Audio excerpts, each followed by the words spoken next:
గడిచిన ఆదివారం సీరియల్ నటి పవిత్ర జయరాం రోడ్డు ప్రమాదంలో మరణించారు. ఈ ప్రమాదంలోనే నటుడు చందు కూడా గాయాలతో బయటపడ్డాడు. అయితే తన ప్రియురాలు పవిత్ర మరణించడంతో చాలా కుంగిపోయాడు చందు. ఈ బాధతోనే తను కూడా ఆత్మహత్య చేసుకొని చనిపోయాడు. చందు భార్య శిల్ప సూసైడ్ గురించి మాట్లాడుతూ చాలా ఎమోషనల్గా మాట్లాడింది. అలాగే తన భర్త గురించి పలు సంచలన విషయాలను బయటపెట్టింది శిల్ప.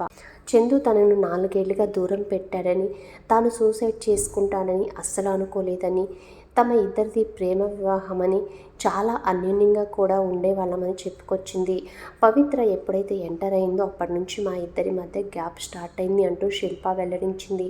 తన పిల్లలతో మాత్రమే చందు ఎక్కువగా మాట్లాడేవాడని, చందు మారతాడు అనుకున్నాను కానీ మారలేదని తెలిపింది.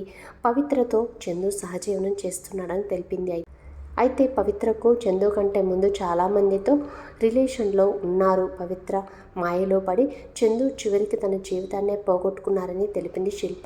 పవిత్ర మీద విపరీతమైన ప్రేమ పెరిగింది. అలాంటి వాడు డిప్రెషన్లోకి వెళ్ళి తను మరణించి ఉంటాడని శిల్ప తెలిపింది. తన ఇంటికి ఖచ్చితంగా చందు ఎప్పటికైనా తిరిగి వస్తాడు అనుకున్నాను, కానీ తిరిగి రాని లోకాలకు వెళ్ళిపోయాడు అంటూ తెలిపింది. తామిద్దరం స్కూల్ డేస్ నుంచే ప్రేమించుకున్నామని, 3 ఏళ్లు వెంట పడ్డాడని తాను ఒప్పుకున్నానని, ఆ తర్వాత 12 ఏళ్లు ప్రేమించుకొని పెద్దలను ఒప్పించి మరీ వివాహం చేసుకున్నాము.